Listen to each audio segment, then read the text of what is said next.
चोपडा तालुक्यात गेल्या काही दिवसांपासून सलग पाऊस पडत असल्याने शेतातील जमिनीत ओलावा निर्माण झाल्याने पेरणीला अडचण निर्माण होत होती। परंतु पावसाने उघडीप दिल्याने शेतकरी यंत्राच्या सहाय्याने लवकर पेरणी करण्यास धडपड करीत आहे। कारण ज्या वेळेस पेरणी सुरू असताना अचानक पाऊस आला, त्यामुळे बाकीचे क्षेत्र राहून गेलं होतं। परत पावसाने उघडीप दिल्याने यंत्राच्या सहाय्याने मका पेरणीला सुरुवात केलेली आहे।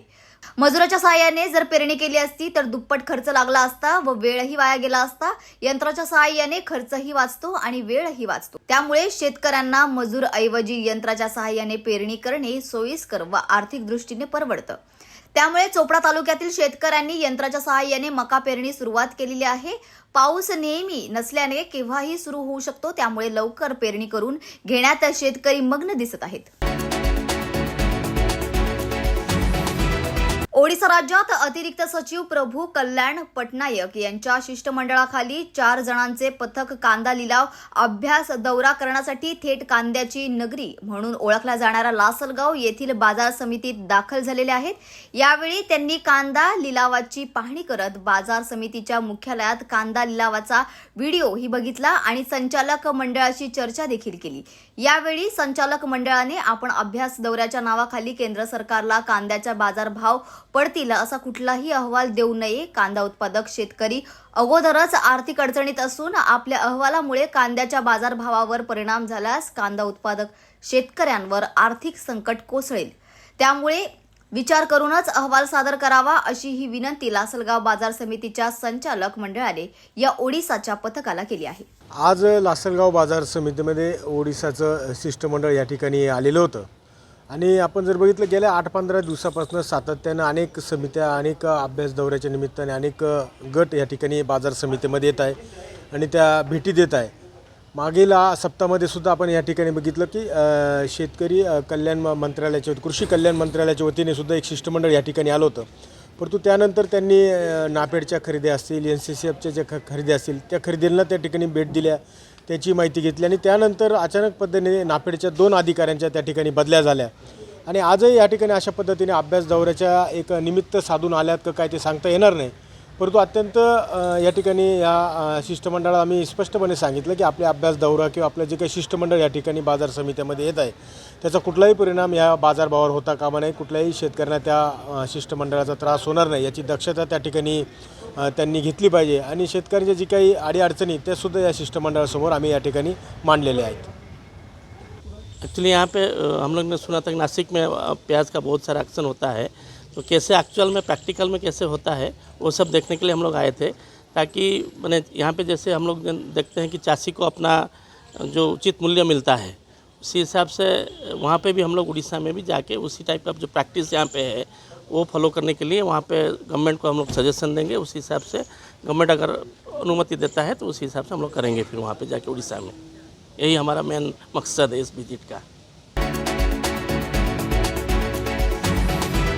येवला तालुक्यात जेमतेम पावसावर शेतकऱ्यांनी पेरण्या केल्या असून आता सध्या कोळपणीच्या कामांना अनेक ठिकाणी वेग आला असून मात्र कोळपणीनंतर आता मोठ्या पावसाची प्रतीक्षा येवला तालुक्यातील शेतकरी करताना दिसत आहेत। सुरुवातीला झालेल्या पावसावर अनेक शेतकऱ्यांनी मकासह इतर पिकांच्या पेरण्या केल्या, मात्र त्यानंतर गेल्या 15 ते 20 दिवसापासून पावसाने दडी मारली असल्याने आता मोठ्या पावसाची प्रतीक्षा शेतकरी करत आहे। खासदार संजय राऊत यांची मुंबईमध्ये पत्रकार परिषद पार पडली। यावेळी पत्रकारांशी बोलताना ते म्हणाले की भाजपला सुद्धा त्यांचे सर्व उमेदवार निवडून आणण्याची इतकी मतं नाहीत। अजित पवार गट, शिंदे गटाची सुद्धा मतं नाहीत। महाविकास आघाडीने 3 उमेदवार उभे केले। काँग्रेसकडे त्यांचा उमेदवार निवडून आणण्यात इतकी मतं नक्कीच आहेत, पण शेतकरी कामगार पक्षाचे जयंत पाटील आणि शिवसेनेचे मिलिंद नार्वेकर हे उमेदवार आहेत। महाराष्ट्राची सध्याची राजकीय परिस्थिती पाहता आणि लोकसभेचे निकाल पाहता अनेक आमदार हे महाविकास आघाडीच्या बाजूने झुकलेले आहेत, असंही संजय राऊत यावेळी म्हणाले। विधान परिषद निवडणुकीमध्ये प्रत्येकानं जादा उमेदवार टाकलेला। भारतीय जनता पक्षाकडे सुद्धा त्यांचे सर्व उमेदवार निवडून आणण्याची मतं नाही। राष्ट्रवादी काँग्रेसमध्ये अजित पवार गट त्यांच्याकडेही स्वतःची मतं नाही। शिंदे गट त्यांच्याकडेही दोन्ही उमेदवार निवडून आणण्याची मतं नाही. महाविकास आघाडीने 3 उमेदवार उभे केलेले आहेत. काँग्रेसकडे त्यांचा उमेदवार निवडून आणण्याची मतं नक्कीच आहे. पण शेतकरी कामगार पक्षाचे जयंत पाटील आणि शिवसेनेचे मिलिंद नार्वेकर हे उमेदवार आहेत. महाराष्ट्रातली सध्याची राजकीय परिस्थिती आणि लोकसभेचे निकाल पाहता अनेक आमदार हे महाविकास आघाडीच्या बाजूनं झुकलेले आहेत. 23 मतांचा कोटा आहे आणि मला पूर्ण खात्री सध्याच्या परिस्थितीत महाविकास आघाडीचे 3ही उमेदवार निवडून येतील याच्याविषयी आमच्या मनात शंका नाही. स्वतः माननीय उद्धव ठाकरे, माननीय शरद पवार, जयंत पाटील आणि त्यांचे सहकारी त्यासाठी यशस्वीपणे प्रयत्न करतात. खऱ्या अर्थाने महायुती डेंजर झोन मध्ये आहे का? भावना गवळीला पुन्हा चान्स दिलाय, पंकजा मुंडेंना पुन्हा चान्स दिलाय का? नाही, बघ, हा त्यांचा प्रश्न आहे. त्यांनी कोणाला उमेदवारी द्यावी आहे त्यांचा प्रश्न आहे. मी महाविकास आघाडीच्या 3ही उमेदवारांविषयी खात्रीनं सांगू शकतो की आम्ही ज्या प्रकारची रणनीती आखलेली आहे त्यानुसार 3ही उमेदवार हे निवडून येतील. काँग्रेसची मतं फुटू शकतात ते मनाने. बघा, काँग्रेसची मतं फुटू शकतात, मग भारतीय जनता पक्ष, शिंदे गट, अजित पवार गट यांची मतं फुटू शकतील असं आपण का समजू शकत नाही? ते का आकाशातून पडले आहेत? त्यांच्याकडे सत्ता आहे, पैसा आहे, पण लोकमत आमच्या बाजूने आहे हे लोकसभेत दिसल्यामुळे त्यांचे आमदार फुटू शकतात ना. फुटू शकण्यापेक्षा ते एक वेगळी भूमिका घेऊ शकतात. काँग्रेसचीच मतं फुटणार, अन्य कोणाची मतं फुटणार या भ्रमात आता कोणी राहू नये. तर गणपत गायकवाड हे स्वतःला जेलमधनं या ठिकाणी येणारे परवानगी घेतलेली आहे असं बघतात. गणपत गायकवाड जेलमधून येऊ शकतात, पण अनिल देशमुख होते तुरुंगात, त्यांना मतदानासाठी कोणी येऊ दिलं नाही किंवा नवाब मलिकना येऊ दिलं नाही. पण गणपत गायकवाड येऊ शकतात.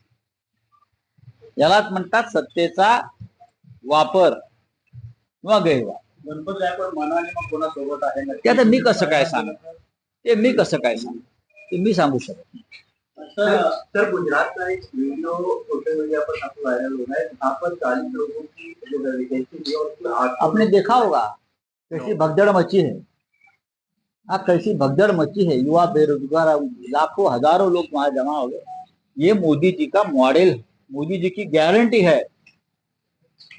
पढ़ो लिखो और बेरोजगार रहो और कतार में, लाखों की कतार में खड़े रहो. गुजरात में ही ये गुजरात मॉडल है और मोदी जी देश को एक ज्ञान दे रहे हैं. यूएस में जाकर, ऑस्ट्रेलिया में जाकर विकास वगैरह वगैरह वगैरह. अपने गुजरात में वो लोगों को रोजगार नहीं दे पा रहे. तो मोदी उद्या येणार आहे. मुंबईमध्ये अनेक रोजगार पण आहेत. बघा, देशाचे प्रधानमंत्री आहेत, त्यांना कोणी थांबवलेलं नाही पुढे जाण्यापासून. त्यांनी मुंबईत यावं, मुंबईच्या विकासाचा विचार करावा. पण त्यांनी गोरेगांव मुलुंड लिंक रोड है उसका क्या कर रहे हैं? उद्घाटन कर रहे हैं ना, क्या भूमि पूजन. पहले एक बार उसका भूमि पूजन हो गया है.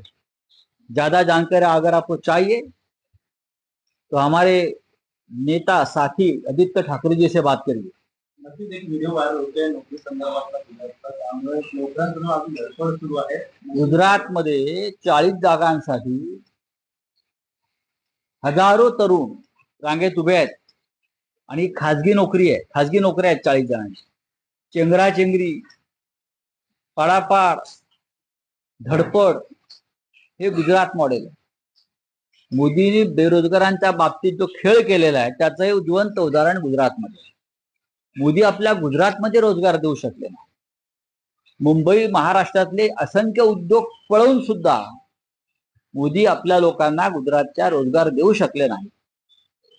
त्यांची जी काही धडपड सुरू आहे चेंगराचेंगरी, ती पाहिल्यावर मोदींचं हे गुजरात मॉडेल देशाला विनाशाकडे नेणार आहे. मोदी रशियात जातात, ग्रीसला जातात, ऑस्ट्रेलियाला जातात आणि हिंदुस्थानमध्ये कसा विकास केलेला आहे त्याची प्रवचनं झोडतात.